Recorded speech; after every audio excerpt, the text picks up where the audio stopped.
said it before and I'll say it again. Life moves pretty fast.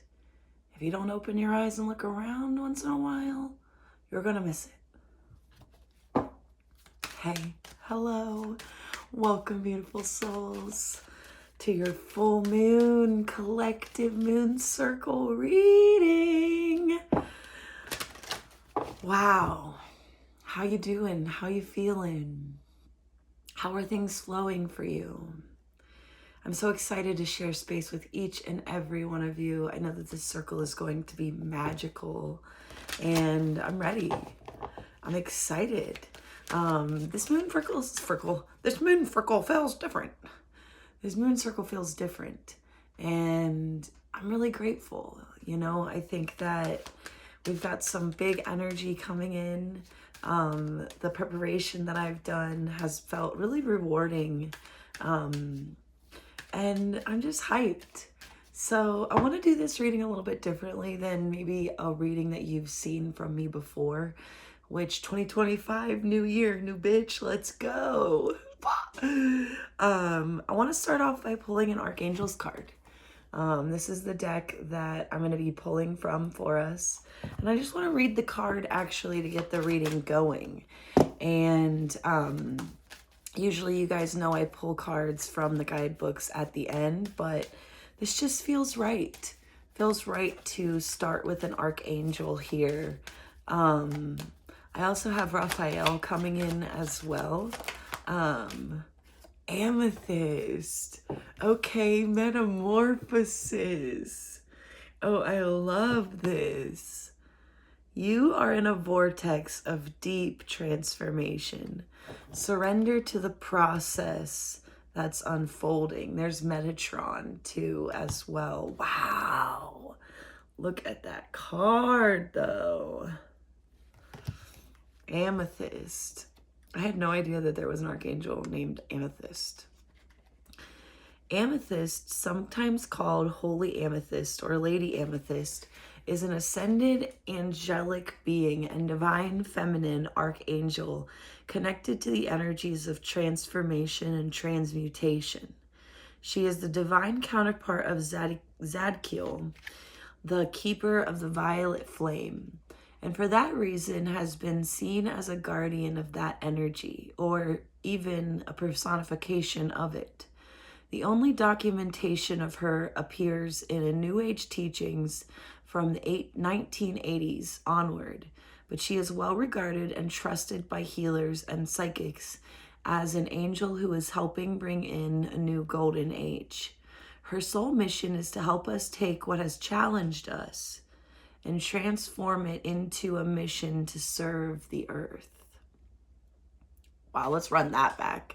Her sole mission is to help us take what has challenged us and transform it into a mission to serve the earth. The best time to change is when it's happening. Sorry.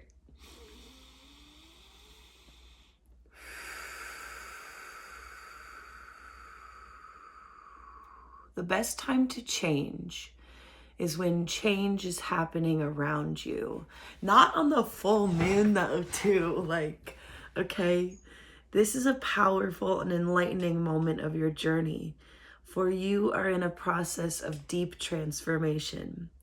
There's a good chance that you're feeling some resonance to the changes occurring at this time. Maybe a part of you doesn't feel ready for them, or you don't fully understand the purpose of them, but you are being guided to trust in the process and surrender to the shifts, for they are moving you into a space of wholeness and healing. Change isn't a linear process. Sometimes it will feel as if you're taking one step forward and 3 steps back, but they're all essential and all hold the keys to learning. Energetically, you are like a caterpillar going into a chrysalis, and soon you'll have the opportunity to emerge into a more aligned and aware state. If you try to fight the changes that are unfolding around you, you could delay your expansion. So, relax. Angels are with you, leading you to real transformation. If you try to fight the changes that are unfolding around you, you could delay your expansion. So relax. Angels are with you, leading you to real transformation. Relax. Angels are leading you to real transformation. Wow.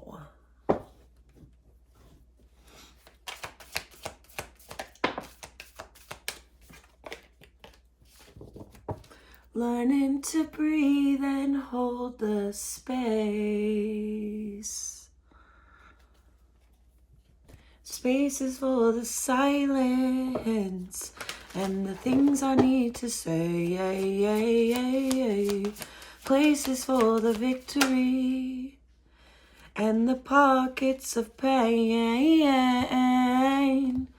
For the revelations and more questions remain. Learning to breathe and hold the space. Yeah, I'm learning to breathe and hold the space. The how to do it is in the now. The how is in the now. What has your intuition been trying to tell you? It's time to step up and lead. You know, it's interesting because I think that line of that we just read from there, relax, resistance, could almost make this more challenging for you. You know, things are working out in your favor, and I think that if you're having a moment of questioning that, that's where we are coming together right now to say, you know what? I'm not going to question this. I'm not going to question this anymore going forward. You know, I'm going to count the ways that I'm abundant. I'm going to count the ways that things are working out for me. And that's the way that I'm going to lead myself in this energy, in this direction. You know, count your blessings, count what you are already thankful for. Go on a gratitude rampage, you know, and holding this space for gratitude. You know, I think that sometimes we hold a lot of space for just counting our losses, or, you know, all the ways that we've yet to show up. And, you know, where are the things that you can give gratitude for in the ways that you're already showing yourself, the ways that you're already, you know, honoring your vulnerability, you know, expressing and staying true and being within your self-worth here, you know?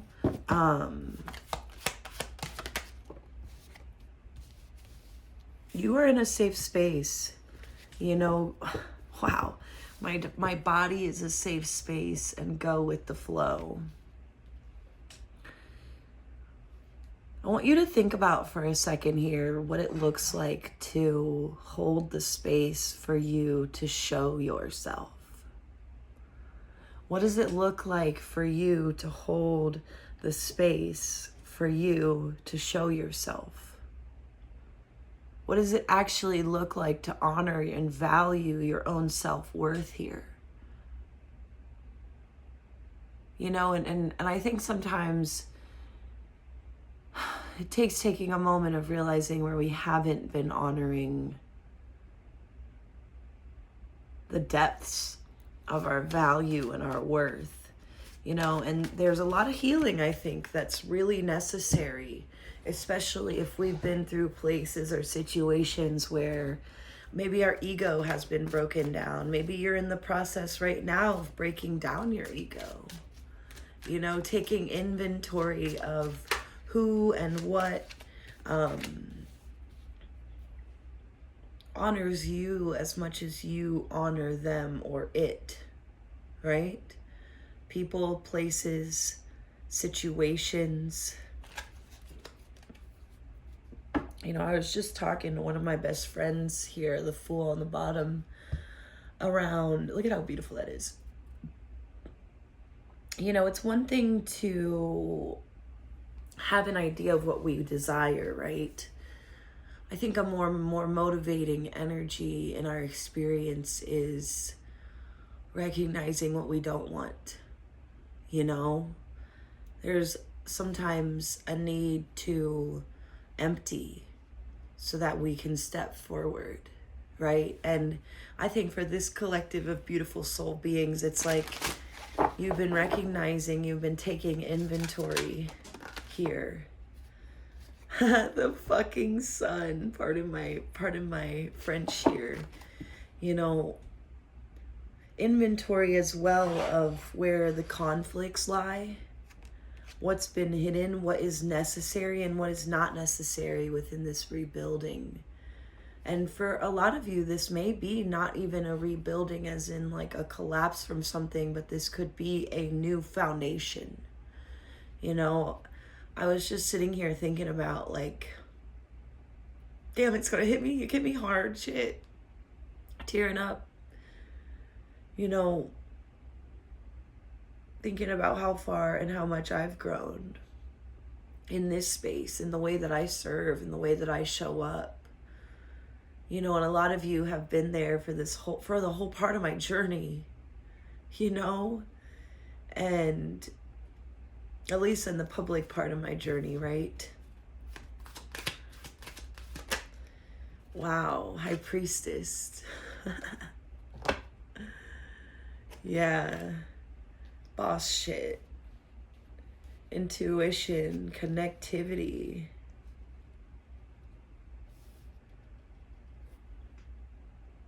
What does the path of least resistance look like for you? You know, sometimes the path of least resistance requires detaching, transmuting our triggers.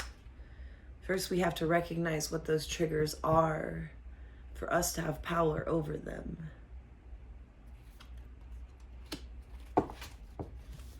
Yeah. Breaking down the anxiety, the anxiousness, the sleepless nights. You know, I feel like I went through a period recently where my sleep was just really freaking off. And, you know, I'm so grateful to have gotten back into the flow of like being able to ground into my sleep again.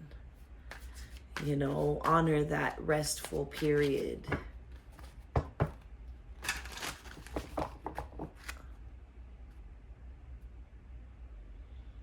Wow.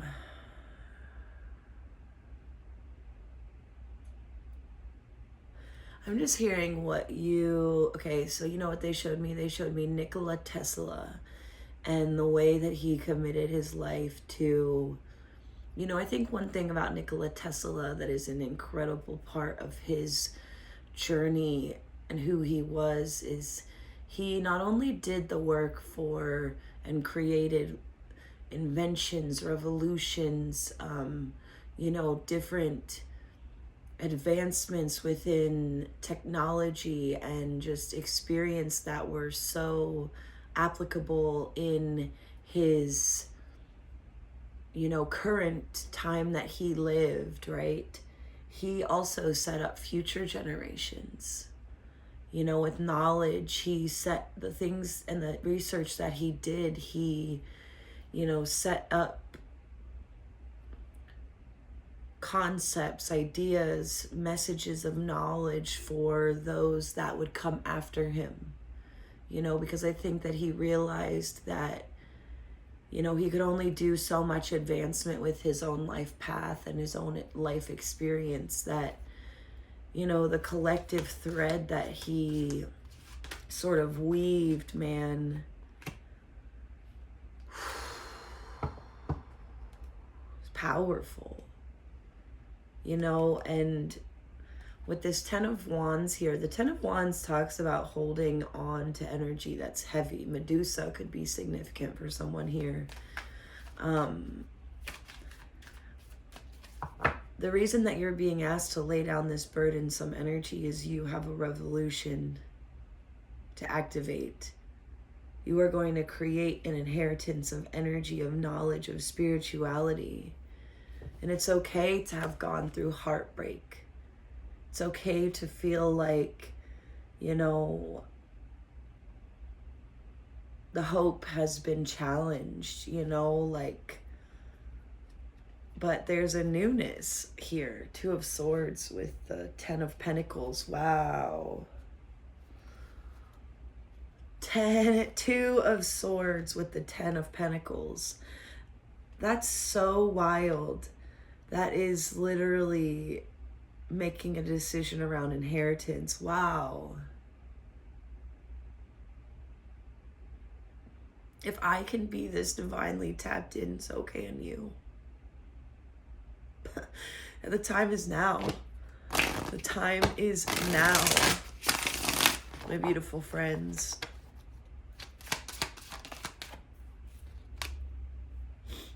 Now is not the time to get caught up.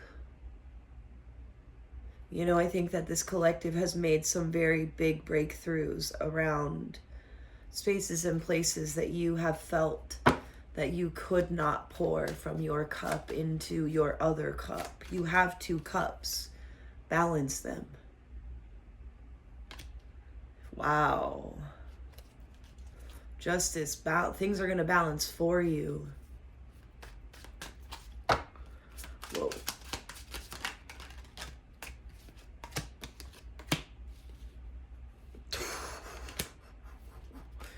Three of the most powerful major arcana coming in together here with the Ace of Cups.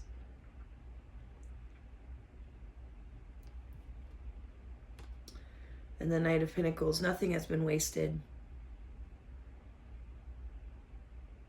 Your perspective shift here around the magnitude of what you have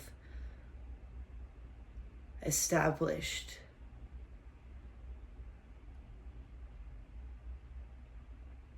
What would it take for you to look at this differently? To appreciate and value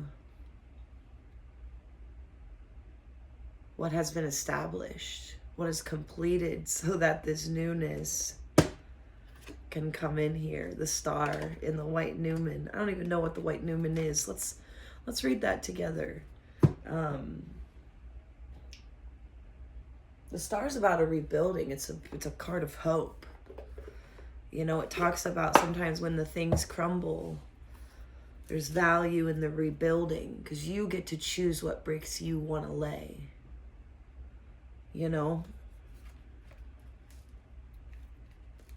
Wow.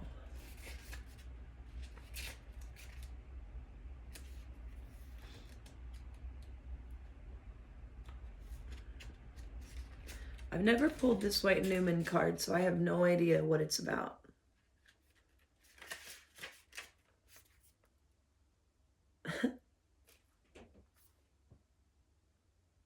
Fudge. Ooh, keywords. Creation. Starting point. Divine inspiration. The God's Father runs free across the Virgin's earth plane in apparent weightlessness, just like the bison in the ancient cave paintings. It traverses the world, making sure that all of creation is in its order. Above him, dimensions open, and the power of the sun glows beneath his horns.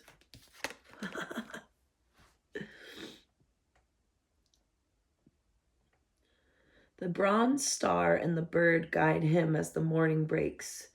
The White Newman symbolizes creation through action. The perfect and divinely inspired path resulting from movement and momentum. Act, innovate, make the world anew.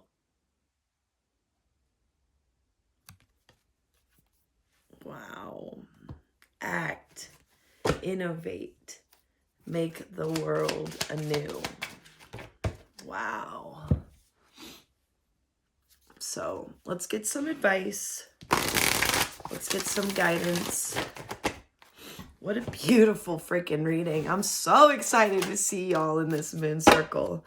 Pause the mind loops. Notice repetitive thoughts. Have protocols to shift focus. Look at that. Have protocols to shift the mind's focus here. In breath, out breath. Move with the breath. Balance the flux of life. Wow.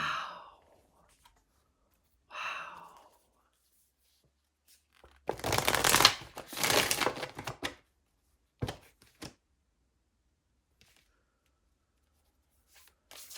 I actually don't want to use this other deck.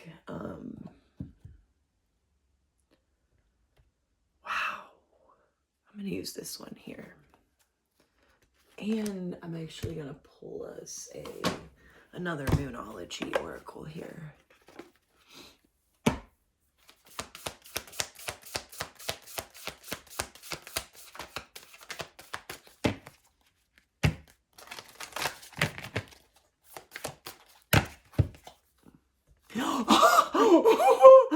It's time to take action. It's time to take action. It is time to take action. Reveal what needs to be seen. Reveal what needs to be seen. Wow. Assess the situation. You know, I think that sometimes we go so nonchalantly through the processes of what we're experiencing, the thought patterns, the repetitive thoughts. You know, to take yourself out of the loops, you have to stop the patterns. You know, you have to decide that you are going to choose a different pattern expression. All right? Wow. Wow. Let's get some self-care for us here to wrap this reading up. Wow. Dance. Come on, let's dance. You know, I just recorded a reading yesterday that was talking about dancing through life.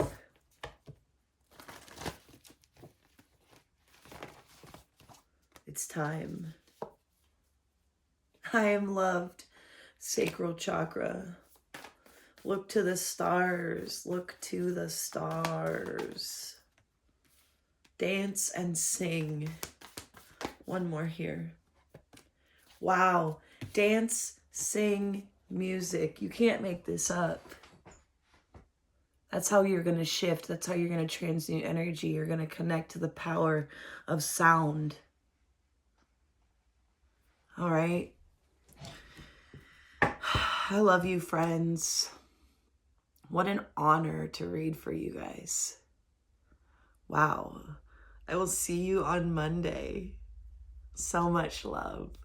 Until next time, titiapen. Ta-ta for now.